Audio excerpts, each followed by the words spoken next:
Hello everyone, welcome to the channel. अब करते हैं अपना अगला टेस्ट सीरीज। संस्कृति आईएएस की तरफ से टेस्ट सीरीज है। टेस्ट सीरीज को शुरू से लेकर के अंत तक जरूर देखिएगा। ये सारे क्वेश्चन आपके एग्ज़ाम में काम आने वाले हैं। जो लोग आरओ और यूपी पीसीएस प्रीलिम के टारगेट कर रहे हैं उनके लिए ये चैनल और ये वीडियो अति महत्वपूर्ण है। तो बढ़ते हैं अपने आज के टेस्ट सीरीज की तरफ। पहला क्वेश्चन है, कौन सा स्थल उत्तर प्रदेश के हेरिटेज सर्किट में सम्मिलित नहीं है?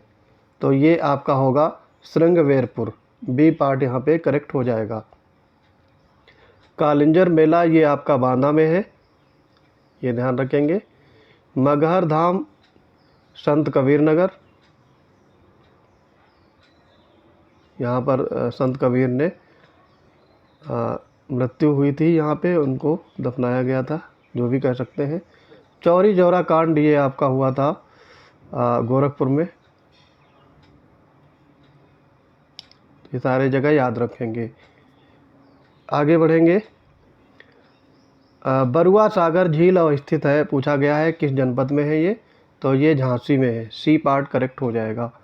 बरुआ सागर झील उत्तर प्रदेश के झांसी जिले में अवस्थित है और ये 260 साल पहले बनाई गई थी। अगला है, थारू जनजाति के संदर्भ में आपसे पूछा गया है, निम्न कथनों पर विचार करें। ये उत्तर प्रदेश का सबसे बड़ा जनजाति समूह है। दूसरा कथन है, ये ऑस्ट्रेलियाड नस्ल तथा द्रविड़ परिवार से संबंधित है। और तीसरा है, ये दिवाली को या दीपावली को शोक पर्व के रूप में मनाते हैं। तो यहाँ पे बताना है कौन सा कथन आपका सही है। तो यहाँ पे आपका तीसरा कथन सही हो जाएगा। पहले दोनों ये गलत हो जाएंगे। इनमें गलत क्या है ये देखेंगे। ये उत्तर प्रदेश का सबसे बड़ा जनजाति समूह है, तो ये आपका गलत होगा, क्योंकि यहाँ पे थारू सबसे बड़ा जनजाति समूह नहीं है, गौड़ है। ठीक है, तो ये ध्यान रखेंगे। गौड़ जनजाति समूह सबसे बड़ा यूपी में जनजाति समूह है। और ये थारू जो जनजाति थे ये किराज के वंशज हैं, ठीक है, ना कि ऑस्ट्रेलियाज या फिर द्रविड़ परिवार से संबंधित। तो केवल 3 यहाँ पे करेक्ट हो जाएगा। चौथा है, महान चिश्ती सूफी संत निजामुद्दीन औलिया का जन्म उत्तर प्रदेश के किस जनपद में हुआ था? इम्पॉर्टेंट क्वेश्चन है। इसका आंसर हो जाएगा आपका बदायूं। ठीक है, सी पार्ट आपका करेक्ट हो जाएगा। और जन्म कब हुआ था? 1236 में। और ये सूफी संत बाबा फरीद के शिष्य थे और इन्होंने अपना संपूर्ण जीवन सूफी धर्म के प्रचार में लगाया और 1325 में इनकी मृत्यु हो जाती है। घराना दिया है और उससे संबंधित कलाकार है, आपको बताना है कौन सा सही सुमेलित नहीं है। लखनऊ घराना, लच्छू महाराज, आपको बताना है सही सुमेलित है ना कि नहीं है। ठीक है, तो ये चीज़ ध्यान से देखना है। लखनऊ घराना लच्छू महाराज सुमेलित है ये, और यही आपका करेक्ट आंसर हो जाएगा।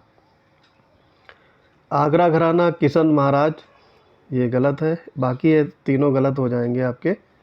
ठीक है, तो लच्छू महाराज हैं, ये आपके लखनऊ घराने से संबंधित हैं। आगे इसमें बढ़ेंगे। छठा नंबर है, उत्तर प्रदेश में किसान समृद्धि आयोग का गठन किस वर्ष किया गया? तो ये गठन आपका हुआ था 2017 में। सी पार्ट आपका राइट हो जाएगा। उत्तर प्रदेश के जटायु संरक्षण प्रजनन केंद्र के बारे में बताना है कौन से कथन सही है। ये उत्तर प्रदेश का दूसरा गिद्ध संरक्षण केंद्र है। ठीक है, तो ये दूसरा नहीं, ये पहला है, ये गलत हो जाएगा आपका। और इसकी स्थापना महाराजगंज जनपद में की गई है, ये सही होगा। और लाल सिर वाले गिद्ध के लिए भारत का पहला संरक्षण केंद्र है, ये भी सही है। तो दूसरा तीसरा यहाँ पे करेक्ट हो जाएगा। तो यहाँ पे बी पार्ट राइट होगा। आठवां है, किसने उत्तर प्रदेश का मुख्यमंत्री बनने से पूर्व प्रदेश के विधानसभा अध्यक्ष के रूप में भी कार्य किया है? तो ये है श्रीपति मिश्र। डी पार्ट करेक्ट हो जाएगा। श्रीपति मिश्र यूपी के मुख्यमंत्री बनने से पूर्व विधानसभा अध्यक्ष भी रह चुके हैं। तो ये आपके 7 जुलाई 1980 से और 18 जुलाई 1982 तक यूपी के विधानसभा अध्यक्ष रहे थे और ये कांग्रेस पार्टी से थे। नवा है, उत्तर प्रदेश सरकार द्वारा प्रारंभ की गई नंदिनी कृषक समृद्धि योजना का आपसे उद्देश्य पूछा गया है। तो ये उद्देश्य था मवेशियों का नस्ल सुधार और दुग्ध उत्पादन को बढ़ाना। सी पार्ट करेक्ट हो जाएगा। आगे है, अंतर्राष्ट्रीय चावल अनुसंधान परिषद की शाखा उत्तर प्रदेश के किस जनपद में स्थापित की गई है? तो ये स्थापित की गई है आपकी वाराणसी में। बी पार्ट करेक्ट हो जाएगा। 11वां है, नेपाल के साथ सीमा साझा करने वाले उत्तर प्रदेश के निम्नलिखित जनपदों को पूर्व से पश्चिम की ओर क्रमानुसार व्यवस्थित कीजिए। तो यहाँ पे आपको पूर्व से पश्चिम की ओर लगाना है। तो सबसे पहले आपका आएगा सिद्धार्थनगर, फिर बलरामपुर, उसके बाद में श्रावस्ती और देन बहराइच। 1 4 2 3 ए पार्ट यहाँ पे राइट हो जाएगा। उत्तर प्रदेश के 7 ज़िले हैं, वो आपके नेपाल के साथ सीमा साझा करते हैं। तो उन 7 ज़िलों को पूर्व से पश्चिम की ओर अगर लगाने को कहा जाए तो सबसे पहले आपका आएगा महाराजगंज, फिर सिद्धार्थनगर, फिर बलरामपुर, उसके बाद में श्रावस्ती, देन बहराइच, लखीमपुर खीरी और पीलीभीत। और ये सारे ज़िले मिलकर के 570 किलोमीटर की सीमा निर्धारित करते हैं। आगे 12वां है, उत्तर प्रदेश के निम्नलिखित में से किस जनजाति द्वारा बजहर नामक त्यौहार मनाया जाता है? तो ये है थारू जनजाति। ए पार्ट यहाँ पे करेक्ट हो जाएगा। 13 नंबर में है, कौन सा सही सुमेलित नहीं है? समाचार पत्र दिए हैं और उससे संबंधित संपादक। तो यहाँ पे तौहीद है, खलीक हसन निजामी सही है ये, रहनुमा अशफाक हुसैन सही सुमेलित, कौमी आवाज़ ये आपके सज्जाद जहीर दिया हुआ है, गलत है ये। जवाहरलाल नेहरू और रफ़ी अहमद किदवई ने 1945 में ये उर्दू में कौमी आवाज़ स्टार्ट किया था। और लखनऊ अखबार लाल जी ये सही है। तो यहाँ पे सी पार्ट आपका करेक्ट हो जाएगा। देखो एक लिखा हुआ है, यह जनजाति मूलतः द्रविड़ मूल प्रजाति की है। प्रचलित परंपरा के अनुसार इसके पूर्वज पहले वृंदावन में कत्था बनाने का काम करते थे। ये अपना संबंध सूर्यवंशी राजा हरिश्चंद्र से जोड़ते हैं तथा स्वयं को सूर्यवंशी राजपूत कहते हैं। सूरजबंदी, पटबंदी, दौलतबंदी, मोक्ती आदि इनकी प्रमुख जनजातियां हैं। तो ये खरवार जाति से संबंधित है। बी पार्ट यहाँ पे राइट हो जाएगा। यहाँ पे एक चीज़ आप ट्रिक से याद रख सकते हैं, कत्था यही लोग बनाते हैं, खरवार जाति के लोग। तो यहाँ से भी आप इसका अनुमान लगा सकते थे। ओबरा ताप विद्युत गृह की स्थापना किस देश के सहयोग से की गई है? तो ये है रूस। सी पार्ट यहाँ पे राइट हो जाएगा। और ये आपका 1967 से 1971 के बीच में किया गया था। और यहाँ पे 1288 मेगावाट विद्युत बनाई जाती है, ये इसकी कैपेसिटी है। और ये आपका सिंगरौली जो है या ओबरा है, ये सिंगरौली के निकट है, ठीक है, ये भी ध्यान रखेंगे। और ये आपका सोनभद्र ज़िले में है।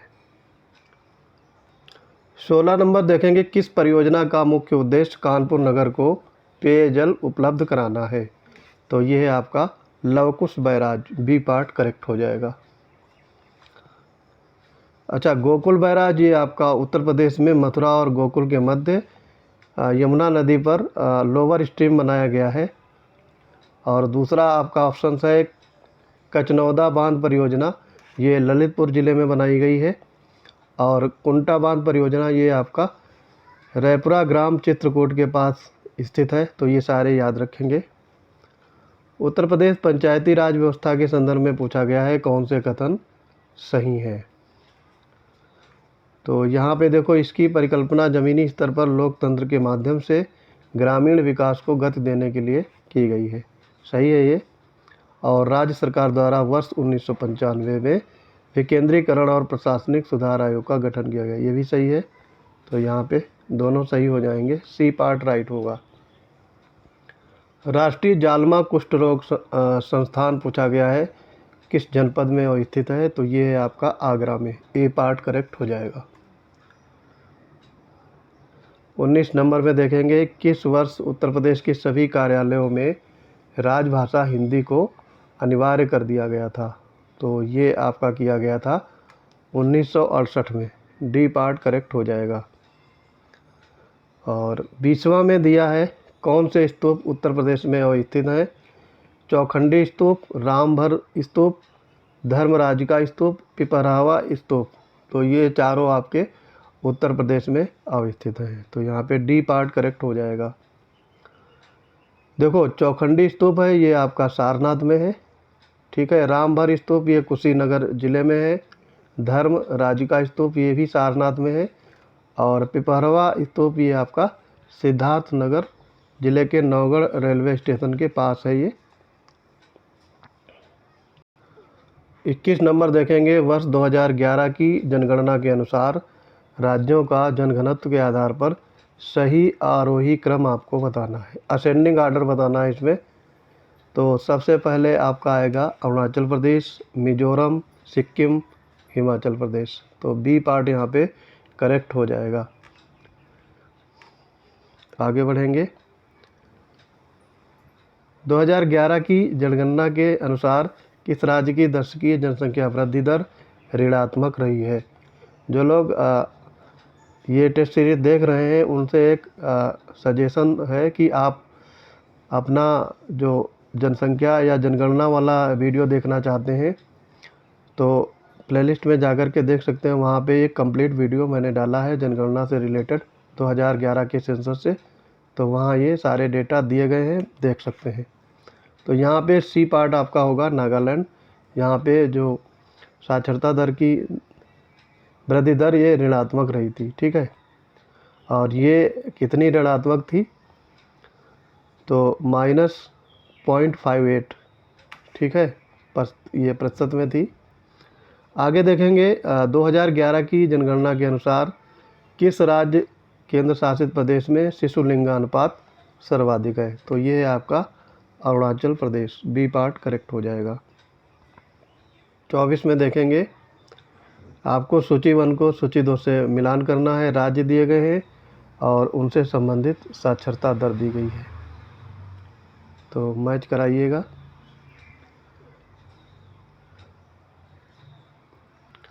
यहाँ पे देखो, मिजोरम है तो ये 91% होगा।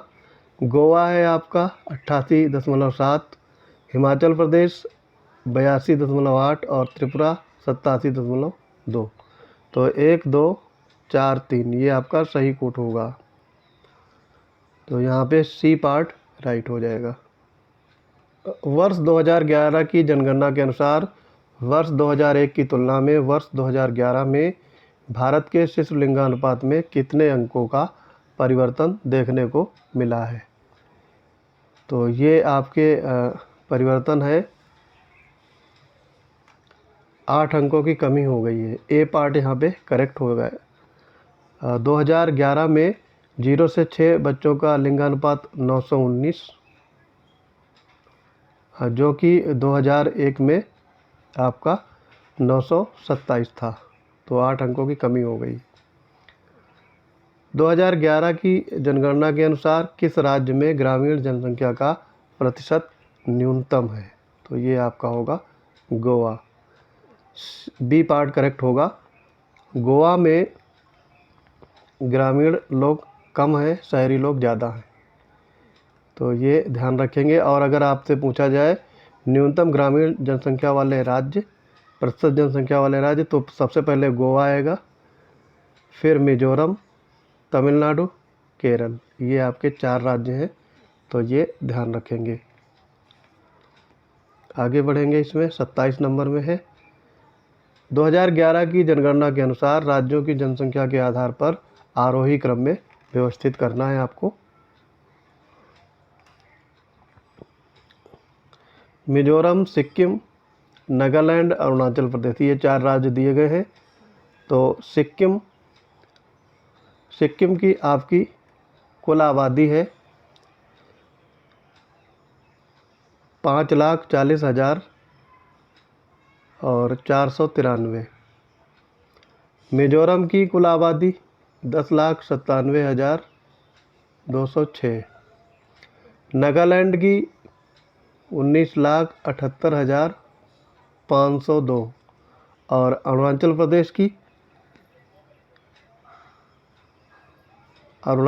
की आपको देखना है तो ये 13.84 लाख में है।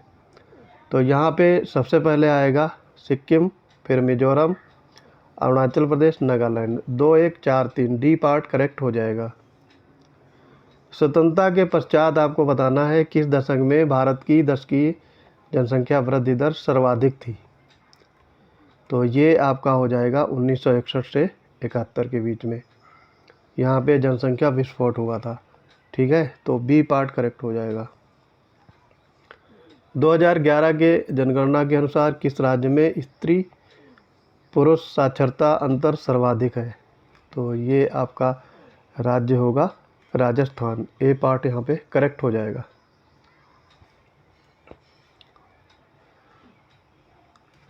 आगे बढ़ेंगे, इसमें 30 नंबर में है 2011 की जनगणना के अनुसार शहरी जनसंख्या प्रतिशतता के संबंध में राज्यों का सही और आरोही क्रम बताना है यहाँ पे। ठीक है, असेंडिंग आर्डर, तो जनसंख्या के आधार पर। ठीक है, तो यहाँ पे शहरी जनसंख्या है। ठीक, ये ध्यान रखेंगे, टोटल आबादी नहीं है। तो सबसे पहले महाराष्ट्र आएगा, फिर Kerala, Mizoram, Goa. C part correct हो जाएगा। 2011 की जनगणना के अनुसार 2001 से 2011 के दशक में महिला साक्षरता दर में कितने अंकों की वृद्धि हुई है। तो ये है 10.93। सी पार्ट करेक्ट हो जाएगा। 2011 की जनगणना के अनुसार किस राज्य में लिंगानुपात न्यूनतम रहा है। तो ये आपका होगा सिक्किम। ए पार्ट करेक्ट होगा। 11 की जनगणना के अनुसार कौन सा सर्वाधिक ग्रामीण जनसंख्या वाले राज्यों का अवरोही क्रम है। डिसेंडिंग आर्डर बताना है। तो ये आपका होगा Uttar Pradesh, Bihar, Paschim Bangal, Maharashtra. C part correct हो जाएगा। 34 नंबर में है 2011 की जनगणना के अनुसार भारत में जनसंख्या घनत्व ये पूछा गया है। तो 382 व्यक्ति प्रति वर्ग किलोमीटर। डी पार्ट करेक्ट हो जाएगा। 382 व्यक्ति प्रति वर्ग किलोमीटर। तो यहाँ पे आपका सबसे कम जो जनघनत्व है वो अरुणाचल प्रदेश का है और सबसे ज़्यादा बिहार का है। और इसमें 57 अंकों की वृद्धि हुई है 2001 की जनगणना के अनुसार। 2011 की जनगणना के अनुसार किस केंद्र शासित प्रदेश में साक्षरता दर सर्वाधिक है। तो ये है आपका लक्षद्वीप। डी पार्ट करेक्ट हो जाएगा। फिर है अवरोही क्रम में आपको व्यवस्थित करना है लिंगानुपात के आधार पर। आंध्र प्रदेश, तमिलनाडु, मेघालय, छत्तीसगढ़। ठीक है, तो इसमें आपको बताना है, देखो लिंगानुपात अगर पता है तो आप सही मैच कर पाएंगे। तो यहाँ पे आपका आएगा तमिलनाडु, पहले तमिलनाडु आएगा, फिर आंध्र प्रदेश, उसके बाद में छत्तीसगढ़, फिर मेघालय। तो ये आपका सही क्रम होगा। डी पार्ट करेक्ट हो जाएगा। 2011 की जनगणना के अनुसार 2001 से 11 के बीच में 0 से 6 आयु वर्ग के लिंगानुपात बताना है किस राज्यों में सर्वाधिक वृद्धि हुई है। तो ये है आपका पंजाब। डी पार्ट करेक्ट हो जाएगा। पंजाब में सबसे ज़्यादा वृद्धि देखने को मिली है। 38 में देखेंगे 2011 की जनगणना के अनुसार कौन सा राज्य संघ राज्य क्षेत्रों को अनुसूचित जाति प्रतिशत का सही आरोही क्रम है। तो ये आपका होगा पंजाब, हिमाचल प्रदेश, पश्चिम बंगाल। सी पार्ट करेक्ट हो जाएगा। वर्ष 2011 की जनगणना के अनुसार 2001 से 11 के बीच में भारत के जनघनत्व बताना है, कितने अंकों की वृद्धि हुई है। तो ये अभी बताया था 57 व्यक्ति प्रति वर्ग किलोमीटर इंक्रीज कर गए हैं। वर्ष दिया है, साक्षरता दर दी गई है, सुमेलित नहीं है, ठीक है। तो यहाँ पे 1951 में 18.33 सही है ये। 1991 में 52.21 सही है। 2001 में 67.7, तो ये आपका 64.8 था, ठीक है। तो यही गलत होगा। और 2011 में 73, तो सी पार्ट यहाँ पे राइट होगा। किसे हिंदी भाषा के लिए साहित्य अकादमी पुरस्कार 2023 प्रदान करने की घोषणा की गई है। तो ये है आपके संजीव। सी पार्ट करेक्ट हो जाएगा। और संजीव को हिंदी भाषा के लिए साहित्य अकादमी पुरस्कार दिया जाएगा। और इनकी कृति क्या थी? मुझे पहचानो उपन्यास के लिए। उत्तर प्रदेश के किस शहर का नाम बदलकर चंद्रनगर किए जाने का प्रस्ताव रखा गया है? तो ये है आपका फिरोजाबाद। ए पार्ट करेक्ट हो जाएगा। हाल ही में समाचारों में रही पुस्तक वेलकम टू पैराडाइज के लेखक आपसे पूछा गया है। तो ये लेखिका है इसकी Twinkle Khanna. C part correct हो जाएगा। 2024 में संयुक्त राष्ट्र जलवायु परिवर्तन सम्मेलन COP29 कहाँ पर प्रस्तावित किया जाना है? तो ये आपका होगा बाकू अजरबैजान में। ए पार्ट यहाँ पे करेक्ट हो जाएगा। COP29 बाकू अजरबैजान में होगा। तो ए पार्ट यहाँ पे राइट हो जाएगा। आगे देखेंगे किस भारतीय नृत्य को यूनेस्को की अमूर्त सांस्कृतिक विरासत में शामिल किया गया है? तो अमूर्त सांस्कृतिक विरासत में शामिल किया गया है गरबा को। बी पार्ट यहाँ पे राइट हो जाएगा। और ये आपका गुजरात का लोक नृत्य है, तो इसको शामिल किया गया है। 46 में देखेंगे रोजगार प्रयाग पोर्टल ये प्रारंभ किया है। तो ये प्रारंभ किया गया है उत्तराखंड में। सी पार्ट यहाँ पे राइट हो जाएगा। कौन सा सही सुमेलित नहीं है पूछा गया है। तिथि दी गई है और उससे संबंधित दिवस है 2 दिसंबर। ये आपका राष्ट्रीय प्रदूषण नियंत्रण दिवस सही है। ये 14 दिसंबर को राष्ट्रीय ऊर्जा संरक्षण दिवस सही है। 24 दिसंबर राष्ट्रीय उपभोक्ता दिवस, ये भी आपका सही है। और 28 दिसंबर को दिया है राष्ट्रीय प्रेस दिवस, तो ये आपका गलत हो जाएगा। ये राष्ट्रीय प्रेस दिवस जो होता है ये 16 नवंबर को मनाया जाता है, ठीक है। यहाँ पे 16 नवंबर होना चाहिए था। 48 में देखेंगे युवा कार्यक्रम एवं खेल मंत्रालय किसे मेजर ध्यानचंद खेल रत्न पुरस्कार प्रदान करने की घोषणा की है? तो ये आपके 2 खिलाड़ी हैं, बैडमिंटन खिलाड़ी चिराग राजशेखर शेट्टी और सात्विक साईराज रेकी रेड्डी। तो सी पार्ट यहाँ पे करेक्ट हो जाएगा। हाल ही में समाचारों में रहा समर क्या है? तो समर आपसे पूछा गया है ये कौन सी चीज़ है? वायु रक्षा मिसाइल प्रणाली है। ए पार्ट यहाँ पे राइट हो जाएगा।